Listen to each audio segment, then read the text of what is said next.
Hi, my name is Corey Reeser, and I will be doing this pedagogy chapter review on chapter 19, which is standardization and control. So the learning objective for this presentation is that by the end of the presentation, students will be able to analyze the purpose and application of standardized knowledge in testing in American education and will be able to identify the positive and negative aspects of standardized education. Students will also be able to identify the differences between magnet school education and standard public education, along with understanding the relationships between student-centered instruction and magnet schools. So to begin with, I'll start off by analyzing the Chapter 19 Standardization and Control book review. It basically deals with outside controls for standardized testing, standardization versus standardized testing itself. It talks about the inequalities of standardized testing and how different measures have been put in place and basically different educational ideas have been tried in order to combat the inequalities that accompany standardized testing. One of the quotes that I found in the chapter that I actually liked states that the analysis presented here began with a selection of magnet schools as counterexamples to organizational deskilling of teachers. These schools proved that schools can be organized in ways that do not put teachers in conflict with administrative purposes when they do their best teaching. They show that in a supportive environment, teachers will work alone and collaboratively to develop complex and up-to-date curricula, that they will tackle complex and controversial topics essential to their students' understanding, and that they will struggle to find ways to make learning possible for their students. So basically what the chapter review did was it analyzed standardization and control measures that are in place in public education and then offered counterexamples using magnet schools as the tool to basically describe how different elements have been put in place to counteract standardization and control policies that have been put in place by educational bureaucracy. So standardization in education, we have a brief history, controls on students, and controls on teachers. So the brief history for standardization in education basically came about because of the need to adequately and effectively measure students' performance in the American education system. And the federal government and state governments needed a way to analyze whether or not students were meeting the necessary requirements that they would need to graduate, and if teachers were basically producing effective and meaningful lesson material and curriculum that communicated the content and lesson objectives adequately and meaningfully. And then the controls on students, when you're talking about standardization, basically deals with their requirements to learn and demonstrate their understanding of content material or standardized material that's outlined in either the Common Core state standards for writing and literacy or the actual California content standards, in my case, for social studies. And the controls on teachers is pretty obvious because the teachers are confined to or regulated to teaching the material to prepare students for the standardized testing. So basically a lot of the curriculum and a lot of the developmental process of communicating lesson material all has to do with preparing students for standardized testing.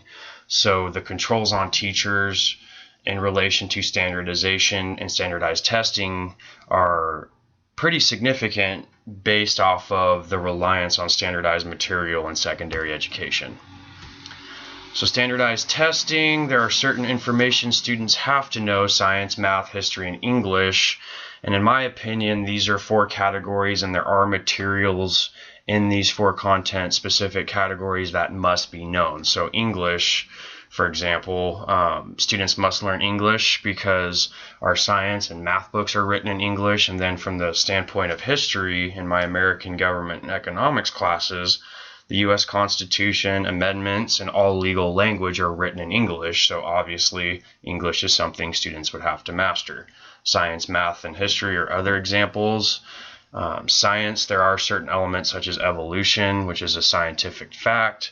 that students have to know and should know. And in order to basically ensure that the students perform these tasks well, I believe that standardized testing should and must be implemented, because if you look at the control set on schools from the local and state perspective, it's very parent controlled, and when parents control the content material for science and they're religious, they can conveniently live out the theory of evolution because it doesn't mesh well with their religious beliefs. So religious ignorance trumps educational rigor, and I believe that standardized testing and standardized information is a way to combat this problem.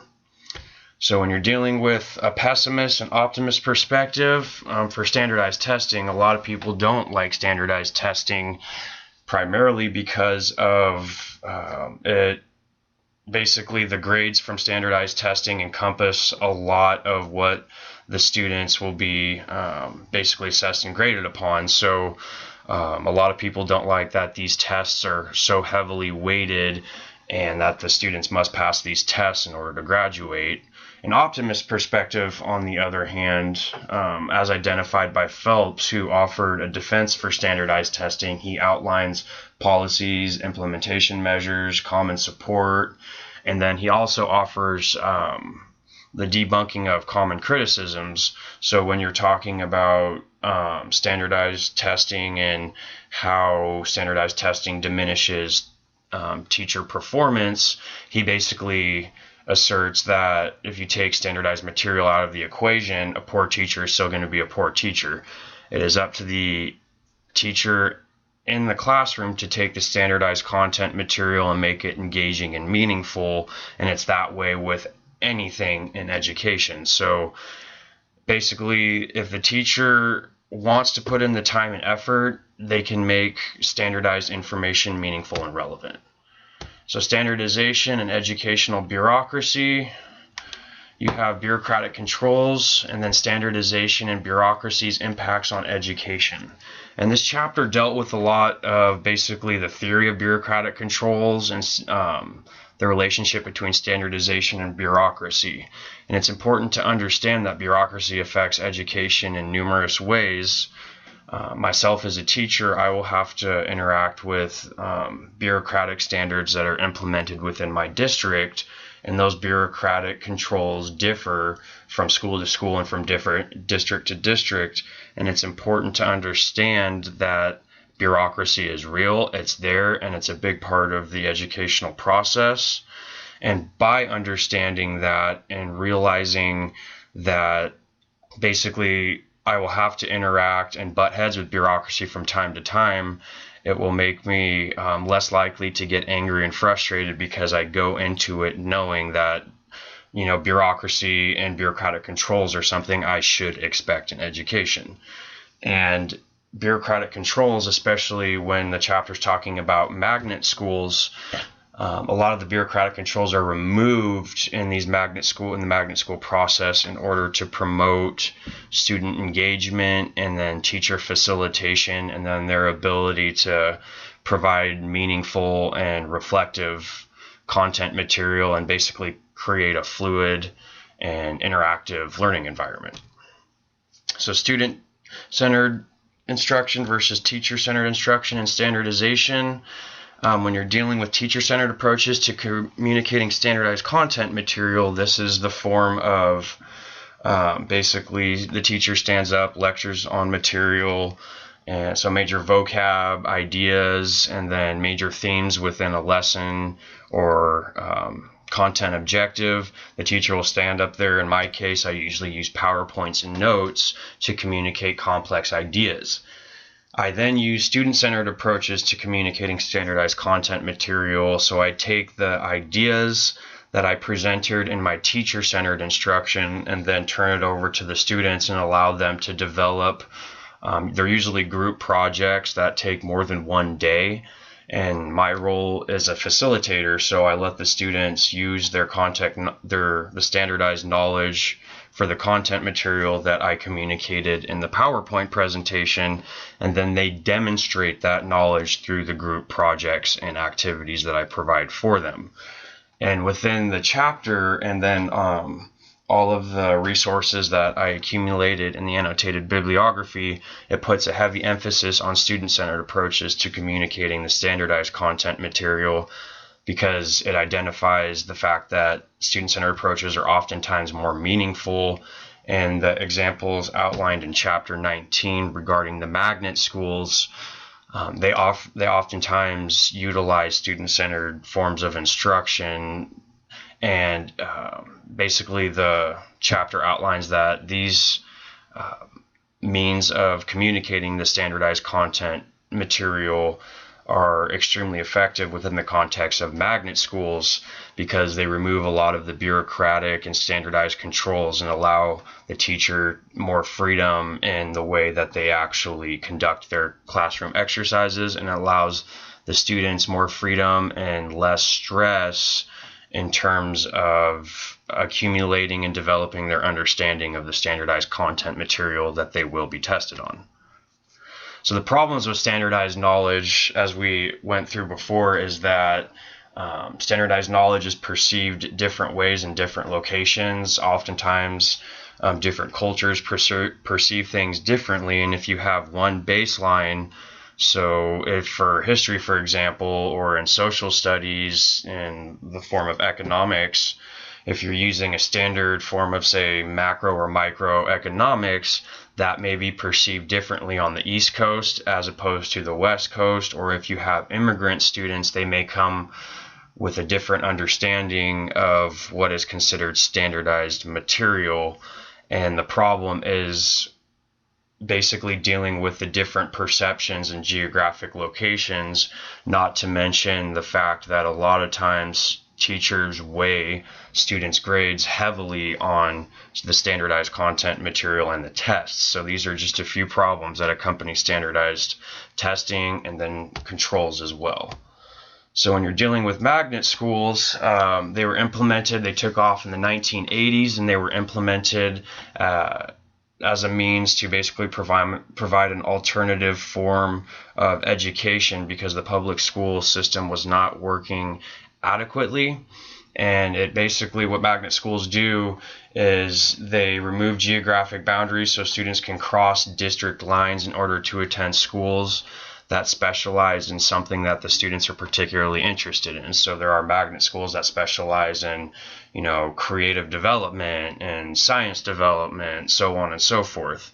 And these magnet schools provide an alternative to the standard one-size-fits-all public form of education. So the carrot or the stick, I personally believe in using the carrot as opposed to the stick, so providing incentive as a form, or as opposed to punishment, using positive reinforcement as opposed to negative reinforcement, because students respond well to incentive. So one thing that I do is, if the students do a group project, then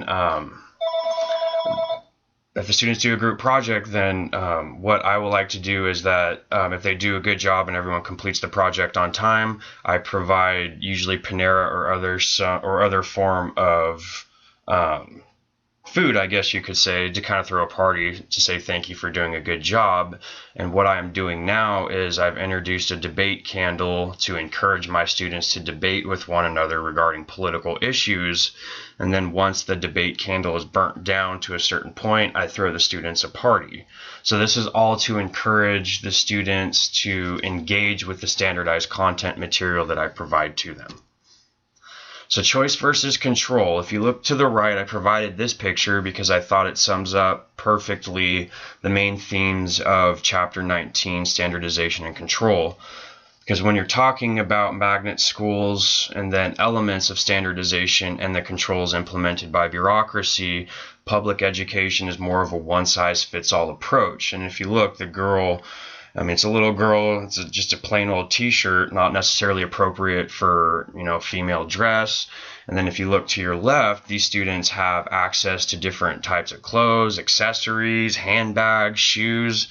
So what this basically says is that public education, if you have one shirt, and if it doesn't fit, then so be it. You have to make it work, as opposed to magnet schools that provide many choices that can be tailored and fitted to